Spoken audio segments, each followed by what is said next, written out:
What's up, Tenisha? I'm here. You are here. I am here, live and in living color. On this gorgeous Monday morning. It is brisk outside, but I am very warm. I decided that I was going to get dressed today and not just wear a hoodie and some leggings because I'll be on camera. So here I am. So here you are. Dressed and warm. Yes. It's cold out for real. I don't remember where we met. Do you? So I think we've been in many similar circles. Yeah. But my first engagement with you was when I was working for a community development organization in the city and trying to revise our curriculum. And one of the topics was marketing and social media. That was our first interaction? That was our first engagement. Really? Yes. I think prior to that, we had seen each other and we're just always cordial. Yeah. Just because we would have run into each other in all of the spaces. So naturally I said hello. And you did the same.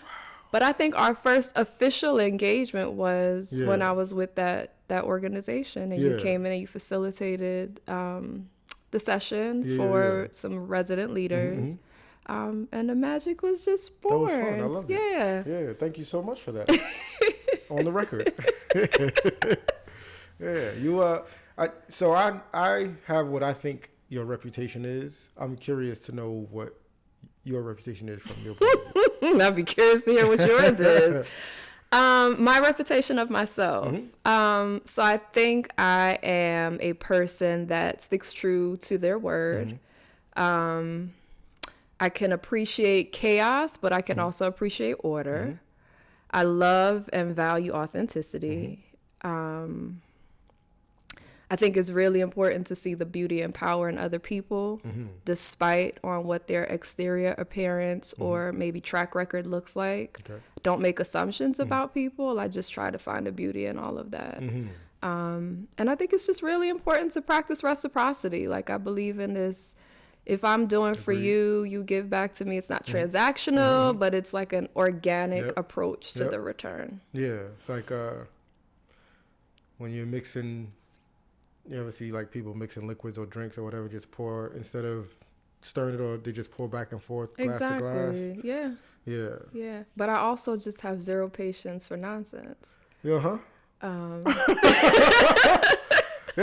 I will love you and love up on you. Yeah.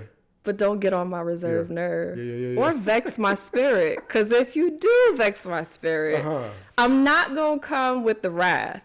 Takes a lot for me to really unleash that kind of anger, because I also think that requires a lot of energy. And I actually calculate my energy on a daily basis. And if I know I'm doing something, I'm preparing myself to be, fueled and powered to do it. So if you vex my spirit and I didn't preserve time to put the energy into you vexing my spirit, that wrath looks rather different. Yes. Use some kind of tasty language.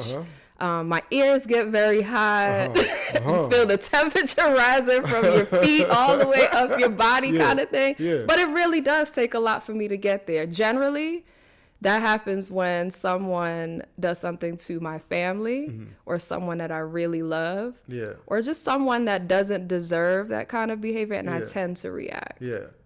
I even leave me last, right? It's more so you are causing harm or inflicting something towards someone that means a lot to me. And now you done caused, my daughter says, both daughter and husband say the wrath. The wrath of mom or the wrath of T. That tends to kind of unleash. And they know. And they know. Yeah, I think my point of view or what I see as your reputation is very much in line with all the things that you said. That's a good thing.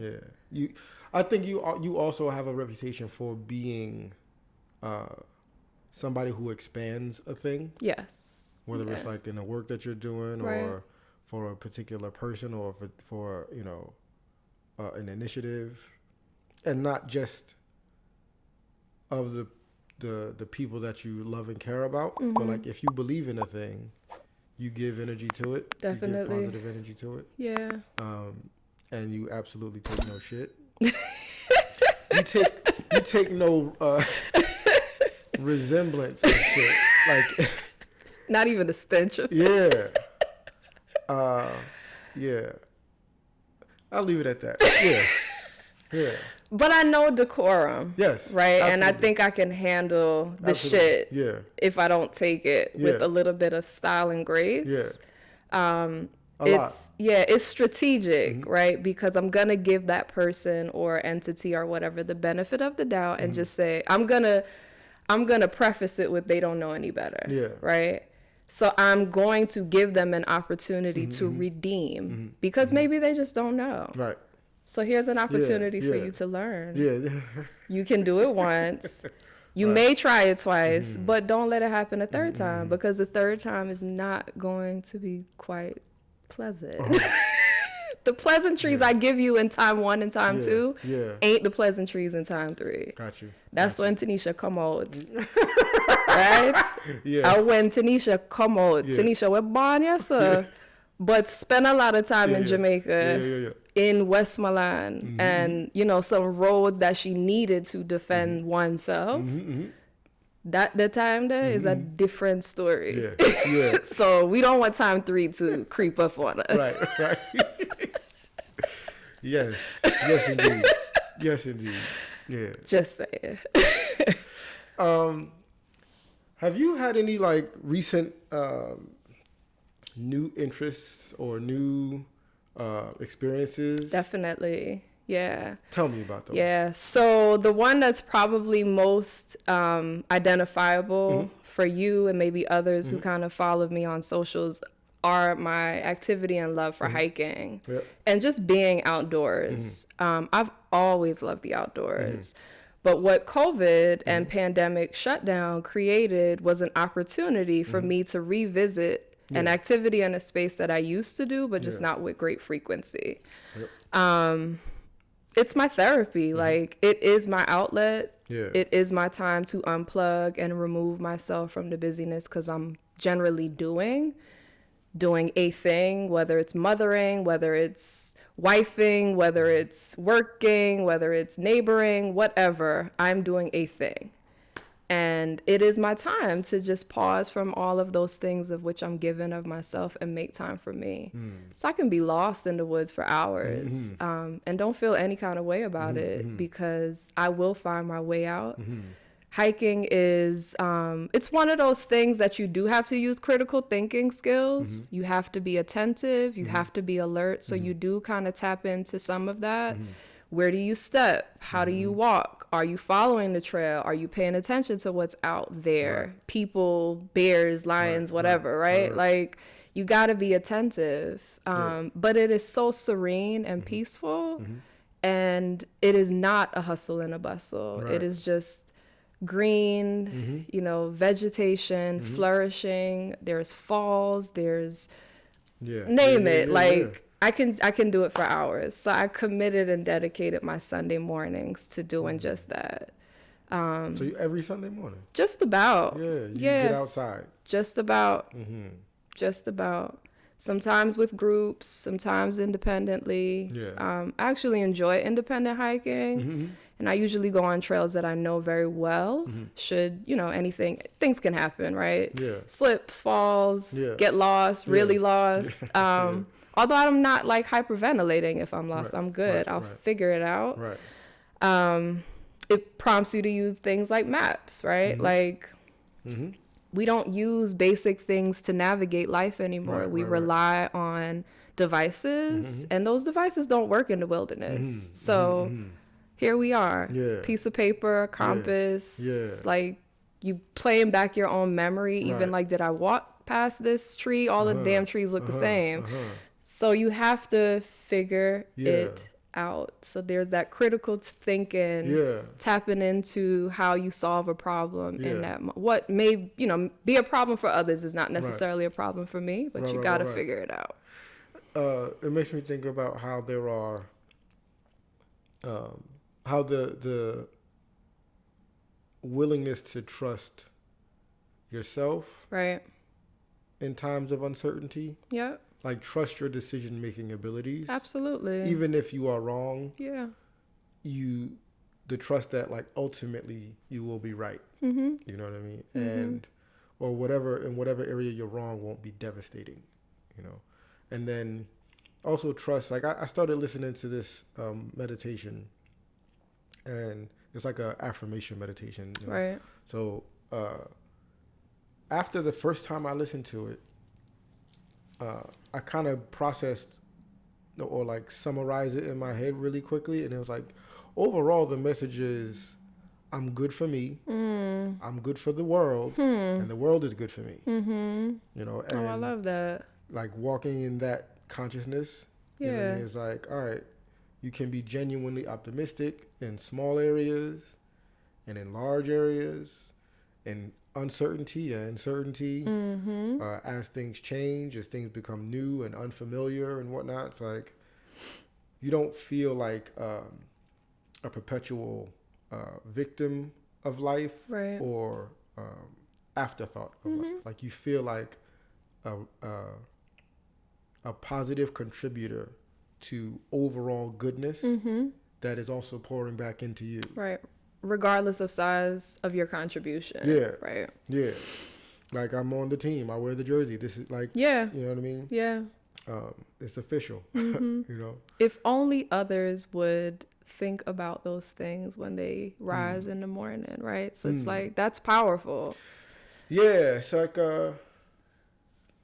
we get the information we get from however we get it. True. Whether we're told it or we see it or experience it or whatever else. Yeah. And it's like we have to, I think it's so helpful to be the thing. Like you are the example of composure and decorum and generousness and not taking any shit either. You know what I mean? You are the living example of kindness not being a weakness. You know what I mean? And we all are the living example of a thing. And it's really easy to become the living example of an unproductive thing. Absolutely. You know? Yeah. And it's unfortunate. Yeah. But it's like, what are we taking in? Right. What environments are we allowing ourselves to be a part of? I was talking to my boy yesterday. Somebody reached out to him to help with some production they were doing, and they needed somebody to manage the lights. And that's not what he's trying to do. But they were offering like a little bit of money because it was, I guess, a small production. Sure. They don't have it. And I'm like, well, that's none of your business. Right. That they don't have it. Either you want to do it or you don't, though. Yeah, like that's not what you're trying to do. Right. So you're going to commit yourself to this production for however long it lasts for this little bit of money. But you don't want to do it. That you don't really want to do it. You want to be helpful. You want to get some money. But it's like, all right, well, if the money they're paying you was what you're going to pay back in Uber, then you broke even. You didn't get paid at all. Yeah. You know? And it's so easy to like get caught up in stuff and not have like a anchoring ideology, like a real anchoring ideology that you live every day. Sure. You know, in small ways you live this ideology. Right. You know what I mean? And it was just like, man, it's super unfortunate that is uncommon. It's uncommon, and it's I think people feel when they're in a position like what you just described, like they can't move past that particular thing. I don't know your friend, right? But maybe he couldn't see beyond what it is that you were describing for whatever the reason is. He had some kind of limitation. And I guess one of the things that I try to work through with people that I consider, my 14-year-old came up with this new term, mutuals and friends, right? Okay. And I'm like, all right, I'm gonna start using that. I like that. One of the things that I think about when I think about mutuals and friends is how I can see some of those limitations that they may be experiencing and figure out how I can impart my views without trying to like pressure them to apply those views, but maybe consider application of those views in their regular life. Yeah. Just to see if maybe that could shift them past this like one lane that they have in which they view the way they see the world. I posed a question the other day on, I think it was my Facebook page, around influence and inspiration. Or better yet, what is influence? What does it mean to be an influencer? Yeah. And then I posed a question back to myself and says, well, what does it mean to be an influencer versus a person that's just inspirational, right? And like trying to tie that back to that same situation where it's like, how do I apply or inform so that other people could then apply the direction in which they take on a particular thing or view the world. Hence the question, right? Like, what is an influencer? What does that mean for other people? Right. What does it mean to inspire? I think it's a lot more familiar to us than we really give it credit. I think we give all of the credit to social media for for the idea of an influencer. Right. And it's like, Hitler was an influencer. You know what I mean? Like, it was just a different platform. Right. But, you know, the narrative that we generally read and hear about Hitler does not include the charismatic part. Right. The charming part. Yeah, we hear one side of the story. Yeah. And you don't come to power with just that one side of the story. Exactly. Or one perspective. You have to influence people to lift you up. You know what I mean? If you're not born the dictator of the land, right? Like, people have to put you there. Exactly. You know what I mean? Exactly. And celebrities are influencers. Before social media, it was like, that's why they got their faces on the cereal box. Because it's like, people will eat this cereal if we put so-and-so on it. You know what I mean? But I think we're all influencers in our own spheres. It's just, are you trying to influence a thing to happen? Right. You know, a thing to happen, like, and not a selfish thing to happen, but a thing to happen that expands life. Right. You know what I mean? True. It's interesting.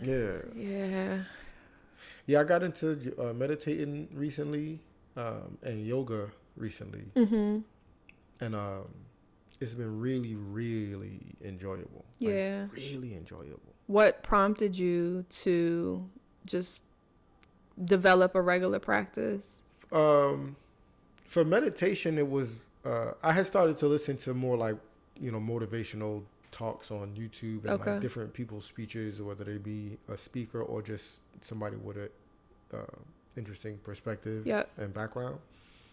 But one of the things, one of the speeches was talking about what you put inside your head, like when you first wake up in the morning. Like, what content are you letting in first, you know? And because it really kind of sets a tone for the day. Absolutely. Absolutely. Think so or not. And so I started thinking about, like, okay, so then I need to not only be taking in the good information, but creating like a remapping in my mind of how, like, what I see the world and myself as. Exactly. So that the information can do its best work in my head. You know what I mean? So that's what got me into meditation. Nice. You know, and then I was really tired of being like inflexible. Like, my shit ain't right. You know what I mean? I should be you should be able to do a kung fu kick like. I should, like, and that's not coming from me. I'll delegate that at the moment. But like, yeah, just not being able to like move as quickly as I'd like to. I haven't played basketball in a while. So I didn't know you even played basketball. Yeah, just like for fun. Just for fun, okay. Yeah, but that was my favorite sport to play and to watch. And it was just like, or even like working out. Like, I run and I work out in the gym. But I'm like, man, agility is like, it's not all in the muscles. No, at all. You know what I mean? Yeah. Like, my ligaments and tendons and whatnot. Stretching matters. They need to, yeah, stretching matters. So that was like the impulse to get me into yoga. That's good. And the thing that's most enjoyable to me is that confrontation with the limits of my body presently. Because like with yoga feels to me like an incredibly effective way to limber up and to become more in tune with your body because it's such a gentle approach. Right. Like at least the styles of yoga that I've been introduced to. Yeah. It's like even if you can't get there to the pose, there are versions, there are variations. It's phased. Yeah. Right? Which is the beauty of it. Because you push yourself to the extent that you can. Mm-hmm. If you can go a little further, you try. Yeah. And if you feel like, ooh, that feels hard. Right. You take it back. Yeah. Go from, channel 1 to channel 5 and bring it back to 2 if you need to. Yeah. So I love it. Nice. I love it. How many days a week? I do yoga 1 day a week. Okay. For about an hour. Okay. With my friend Marta who teaches me. Yeah. And then I'll do like the yoga influenced stretches in my workouts now because I'm just more mindful of like my hips and my groin and my wrists and my ankles and like these areas of my body that I generally wasn't giving attention to. Nice. But yeah, I'll do a session once a week right now, and then I'll see how that builds up. Cool. Good stuff. Yeah. So you were born here. I was born here. Yeah. Family's from Jamaica. Family's from Jamaica. Came to the States in the 70s. Yeah. Yeah. I'm curious to hear your perspective. Hear your perspective on the difference between Black American culture and Jamaican culture. Whether it's like on the island or over here. Yeah. I think there's a difference for sure. I think culturally, just values and principles that I was raised with in a Jamaican household are very different that of my friends who were Black American. I came in the front door and I'm asking you, shoes on or off. Generally, I take my shoes off. So I don't even know why I would ask you that. But it's a question that I have to, those are like learned things. Yep.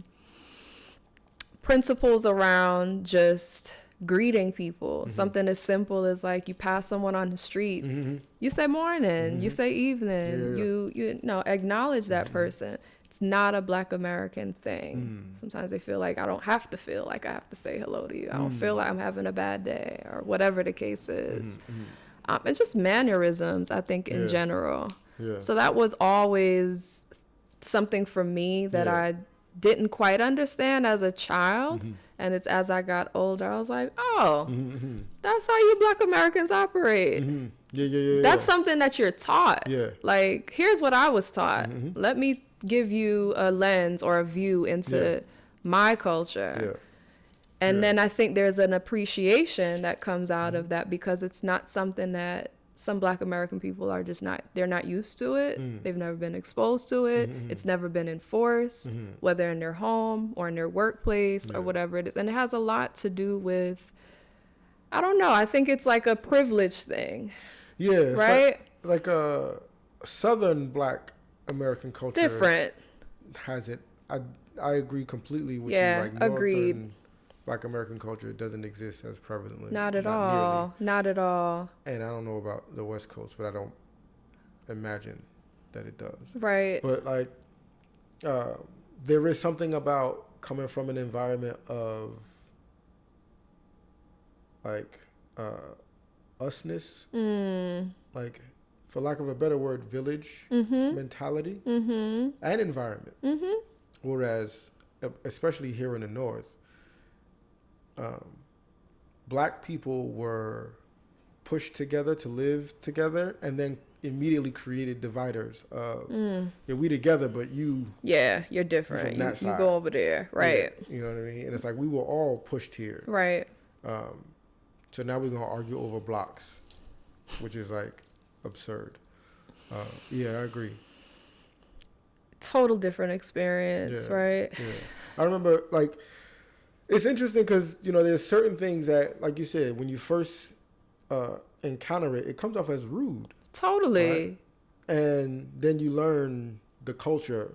And it's like, okay, your culture expresses hospitality in these other ways. Right. But not in, these ways. And like you said, it's like hospitality doesn't happen when I come into your house. Exactly. It happens when I come into your space, wherever that space is, on the sidewalk. Yeah. You know what I mean? At a job. Right. At a restaurant, what have you. That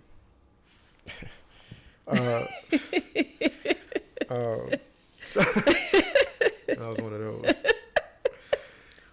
Yeah, but it's so interesting how, and also the things that we do for our sense of hospitality don't translate everywhere. Like I remember I used to work for a company that was based in London, and so like the CEO and the COO, those guys were in the London office, mm-hmm. but they would come back over here, every so often, and I would shake hands with the COO. He came over more regularly. Mm-hmm. I would shake his hand like every day when I would see him, because in my culture, every day I see you, I'm gonna give you a greeting, sure. like a physical greeting. Of course. You know what I mean? We might shake hands 5 times in a conversation, just off of different expressions of the handshake. If you make a joke. Right. If I make a joke that you get, or an inside joke, you're acknowledging it. A dap is not even a second thought. Sure. You know what I mean? It's like, it's his thing. And he said to me, like, you don't have to shake my hand every day. And I was just like, okay. All right. Okay. If you say so. Right. But yeah, it was just like, and I thought it was a kindness, a niceness, a greeting, and it is a greeting, but he didn't take it as that. He took it as too much. You know what I mean? It's like, interesting. Wow, that's interesting. Yeah. All right. Yeah. So, you know what I mean? Yeah. It's like, it's so strange how different things are. I remember hearing that about people in France. Like, French culture comes off as rude. Because? They don't do a lot of the things a lot of the performative things that Americans do. Okay. Huh. So in their mind, they're more interested in life. And in our mind, we're more interested in life. It's just 2 different expressions. Interesting. You know what I mean? Crazy stuff. Yeah. Interesting stuff. Can we talk about Ari? Sure. So, 14-year-old? 14 years old. Mogul? Independent, very vocal, has her own opinions and thoughts about things, which I love. I mean, she really does make me wonder what I was doing with my 14-year-old life. And what did I not get that she is now getting? Or what am I doing differently that my parents did not do for me? And my parents were great, right? Yeah. They're good people. Yeah. I wouldn't take anything away from them, but there were a number of things that I learned that I didn't enjoy. And I decided that when I was going to make babies, that there are some things that I would alter in the kind of rendering of my children. And I think she's just the end product of that. Right. And continuing to see her blossom into like this little person. No longer little because she's taller than me now, but like it's a lovely thing. Yeah. I was having a conversation the other day with a friend of mine. I had this idea, right? Me and my homegirl were on the phone. We're talking about stupid shit we did as kids, right? And it gave me this idea that like it would be really interesting, and I'm doing this now, and I think you should be a part of this. But to write a journal of the dumb shit we did, the foolish, childish things we've done, right? Like I remember certain things, like it was a very vivid story that I could write out, and then there's other things that if it were to come to mind, I would be able to recollect, oh yeah, and that happened. Right. That happened, you know? Right. But I've done a litany of foolish things, and when it haven't we all? When it was my shot, right? But as a parent, I think if we had a book, if we had a journal that we read back to ourselves, and that we let our children read of our foolishness, I think for us, it would create a lot more empathy in the moment when they do a foolish thing. True. You know what I mean? True. Yeah. Because it's like we we did the things. Right. Even if we didn't do the same things, we were as foolish. And in some cases more foolish. Yeah, and tried it and were punished in some way, shape, or form. Right. And now it's like if a friend of ours were to tell us a story, we'd have an empathy for it. Mm-hmm. And sometimes when our children do a stupid thing, we don't have the same level of empathy because we're impacted by it. It's like our grown friends can do a thing. All right, well, exactly. God bless you and your household. I hope it works out. Yeah. But when it's my daughter, it's a different feeling. Then it's like, because you just don't want them to become that. Right. You know? Yeah. So I have a living version of what you're describing. Of course you do. There have been some scenarios in which Ari makes, she's not a perfect kid. Yeah. She has her moments. She's a teenager, right? She's gonna do dumb shit. Yes. They're gonna try you. Yes. And I have paused her in those moments and queried her about her actions and then told her, like, this is what I did. And here's what I wish I could have done differently in this particular scenario. Yeah. And these are the things that I've did in those scenarios that have now kind of changed the way I approach things as an adult. Yeah. So before you choose to do that dumb thing again, consider these options and hear the reasons why. Right. So just like the company you keep, right? And quality friends and friend circles and all of those things, like they have an impact on you. Yeah. I think she appreciates that. I think she sees that as like, I can talk to mom about stuff, right? Yeah. There's things she'll tell my husband before she tells me because he has a different way of processing. Rohan is very like chill. He'll hear you out. He's an amazing listener. He's a man of few words, but he will listen. Yeah. And he has perspective and he can, he'll handle those conversations with her separately. Okay. Whereas I'm like, what the but I'm gonna try to listen, but I always put it into perspective to like, here's where I was when I were in I was in your shoes at this stage.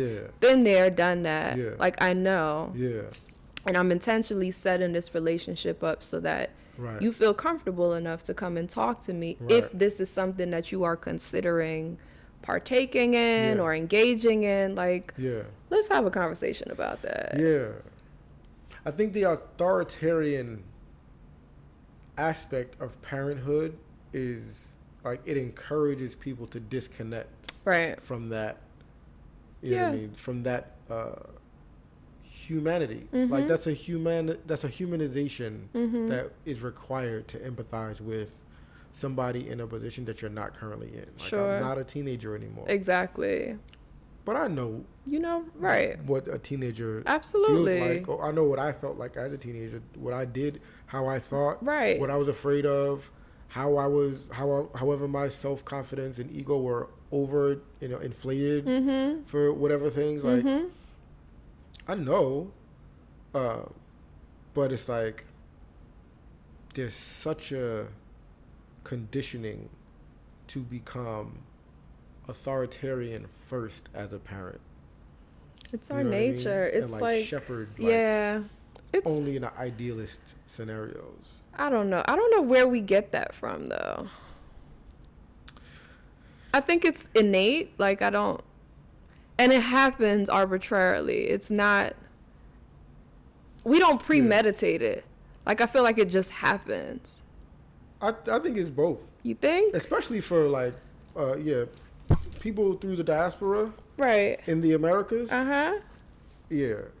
Capital punishment is a thing that we weren't just taught it; it was reserved for us. You know what I mean? So like, and then generations, to the present, it's like it's still in our emotional memory.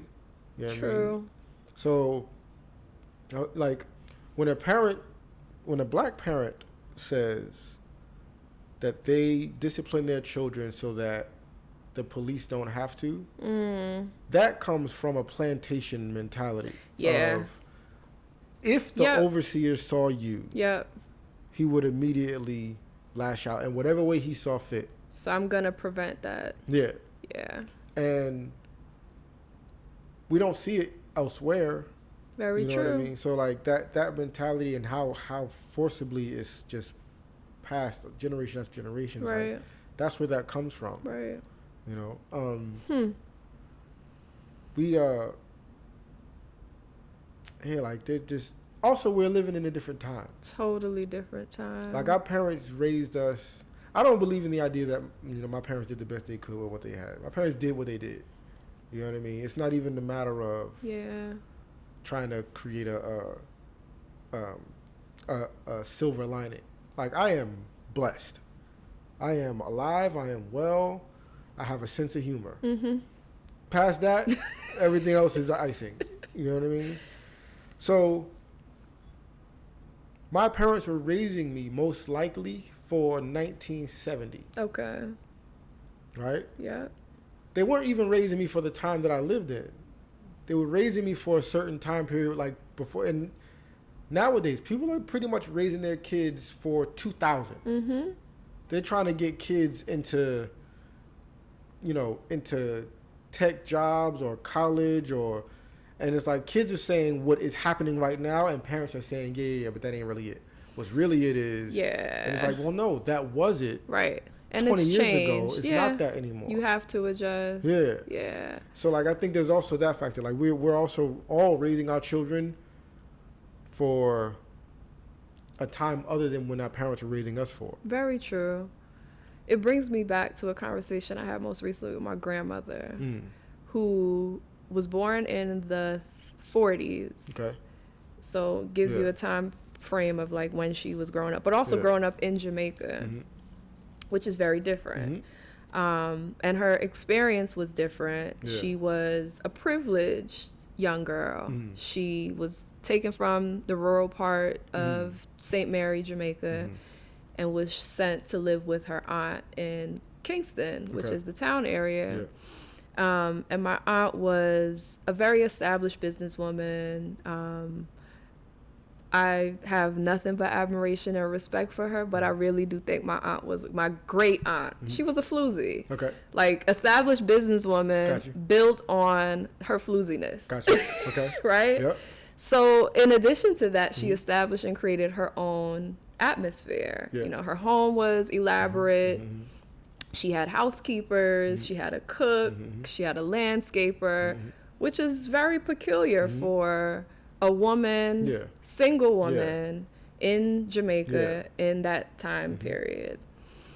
And she raised my grandmother with all of those amenities. So my grandmother, up until she was like 13, was being washed by the housemaid. Her food was prepared. She didn't have to do the chores. She didn't have dishes. She didn't have any of that. She had a driver to take her to school. And there's a lot of colorism. Like the class, it wasn't a class. It was a little bit of classism, but more so colorism. So when she got to an age of dating, it was like, no men of, they're darker than the pot that's out back that is burnt up. Don't bring them here kind of thing. So that's ingrained in her. And she naturally tried to ingrain that in my mom and her siblings. My mom rebelled because that's Jackie and that's what she does. My aunt is more complacent. My uncle was also a rebel and he did his own thing. But my grandmother, when she moved to the States, she tried to those things were ingrained in her, so she didn't know any different. When she raised my mom, she tried to impart those things. They weren't all seamless. But then when my mom had me, she tried to impart those things on me. And a conversation that I had with her a few years ago was around what worked for you or what you were taught in the 40s and 50s in Jamaica doesn't apply today. Right. So full stop, period. Don't do it anymore, right? This is a new day. This is a new age, right? We are moving past the fact that dark-skinned men or women are beneath us, right? Like, we embrace our black. It is our beauty. All of those things. Having those conversations with her were hard because it's grandma, right? And our love is different. Of course. But having her had those conversations with my daughter, she hasn't said those things as direct.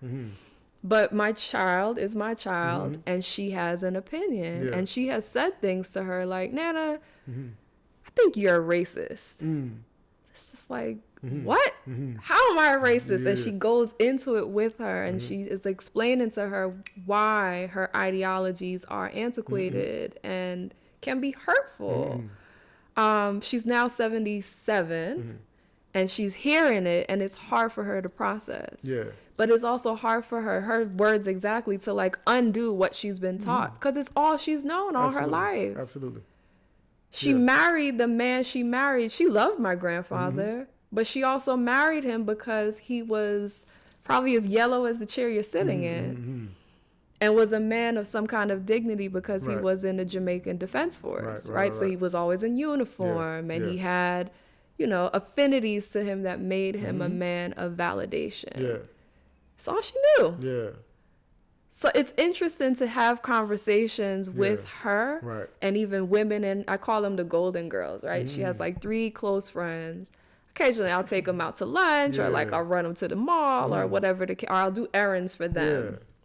I've become their admin.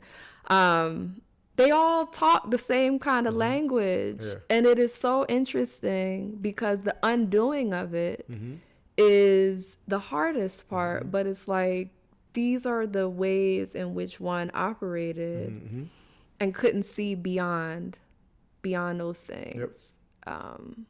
So it's, generationally, it's just, it's quite unique to see that journey. And we all think we're progressive. Right? And then, you know, future generations will look at us as the Neanderthals that we were to a degree, but we all think we're pushing the culture forward, or pushing humanity forward, or we're on the right side of history.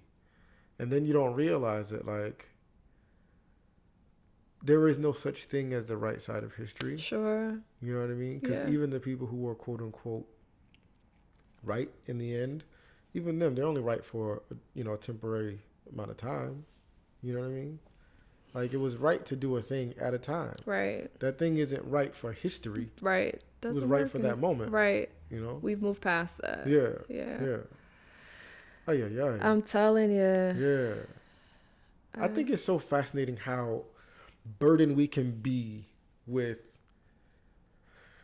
the realization. I think, like, you know, whenever somebody, when I think about like a midlife crisis or coming to that, you know, like that type of, you know, 40 plus years old, and how you're kind of confronted with a number of things.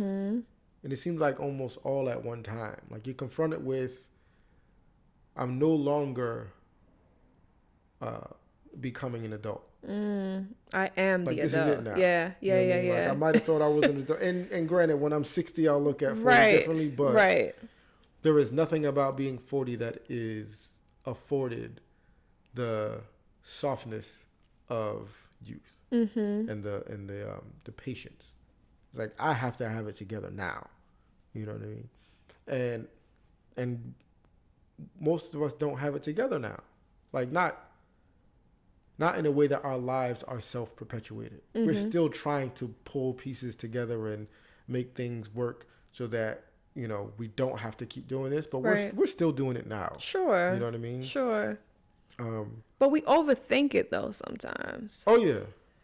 We overthink it, and I think not only do we just kind of ponder it till it drives us batshit crazy, but I think we don't feel, many of us are not in a space of feeling confident to ask people for support and help.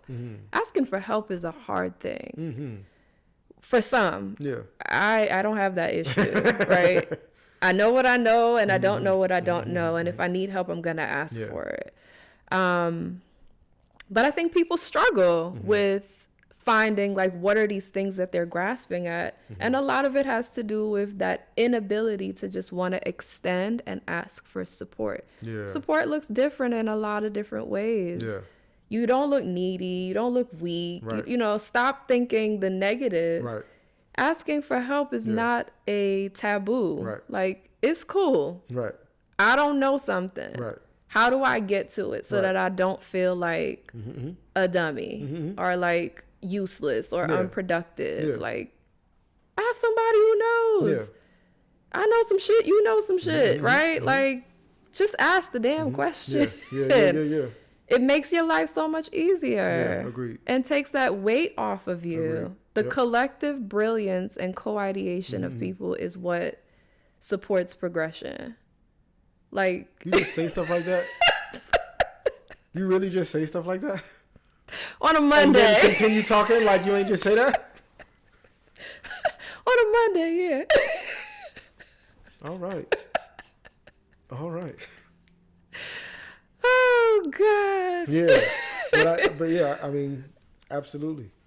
Like, we're so much better together. Oh, God. So much better. That's what works. Yeah. I think I really enjoyed this conversation. I'm so glad you came and could do this. I had the time to do it. My pleasure. Yeah. Long overdue. Well, I enjoy conversation with you, off the microphone. Thank you. You know what I mean? But this was, I especially enjoyed this one. Likewise. You're having a launch event.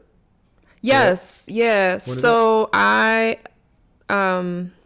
started Outdoors on Purpose in the new year. Outdoors on Purpose is a hiking group that encourages more people to enjoy the outdoors. Yeah. The purpose part of it is kind of my small sprinkle of like wherever we can do a thing to support other people, whether it's collecting goods or services that people have to share with each other, there's a purpose. So like in April, I'm collecting prom dresses for girls who may need...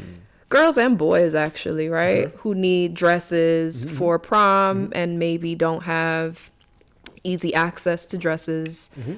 Gently used dresses can be donated for that purpose. So that's until April 10th. But then the launch for Outdoors on Purpose, like the official launch of this, is June 3rd and 4th. It'll be at the Newark YMCA's campsite in Sussex County, New Jersey. Yeah. So for $180, people can spend Friday and Saturday with me celebrating the launch of Outdoors on Purpose. Yeah. So good food and banter and laughter, and we'll do it all under the stars. I can't wait. Yeah. I can't wait. Awesome. So I'm looking forward to that. Me too. Yeah. Me too. It should be a good time. Yep. Food and everything included. Hot showers. Some folks have reached out like, where are we going to shower? It's a fully functioned campground, so it'll be the full camp experience. I can't wait. Yeah. That'll be dope. I'm excited. Yeah. I'm excited. Dope. Congratulations. Yeah, thank you. Yeah, there's already a purpose part actually connected to it as well. Tell me. I got 2 people to sponsor, 2 individuals who may not have access and means necessarily to participate in something like this, but really want to. So they're going to sponsor not just their admission for the overnight stay, but also provide transportation for them to get there as well. Fantastic. Yeah. Fantastic. Yeah. So that feels really good. It is good. Yeah. Yeah, it is. It'll also get them some gear, like some hiking boots and raincoats and such. Very dope. Yeah. Very, very dope. I love it. All right, well. Yeah. I guess I'll let you go now. Thank you. I'm going to give one more plug, though. No, please. Please do. Yeah. So, 2 amazing souls, Lauren and Marcy, are planning the So Fresh Fest event. This coming weekend in Branchbrook Park, and I'll be leading Hike and Heal. Okay. So we'll be doing a nature walk in the Branchbrook Park. Yeah. Along with a horticulturist that's at that site. Completely free, family friendly. Yeah. Encouraging folks to come out to that. What time? 2 to 5. Okay. Beautiful. Yep. Beautiful. Yep. It's going to be a good weekend. It's going to be a good weekend. The future is bright. Yes, the season is upon us. Yes, indeed. It'll be a good time. God bless. Thank you for this. My pleasure. Thank you. Yeah, this was good. Till the next one. Yes, indeed. There's more. There's always more. Always. There is always more.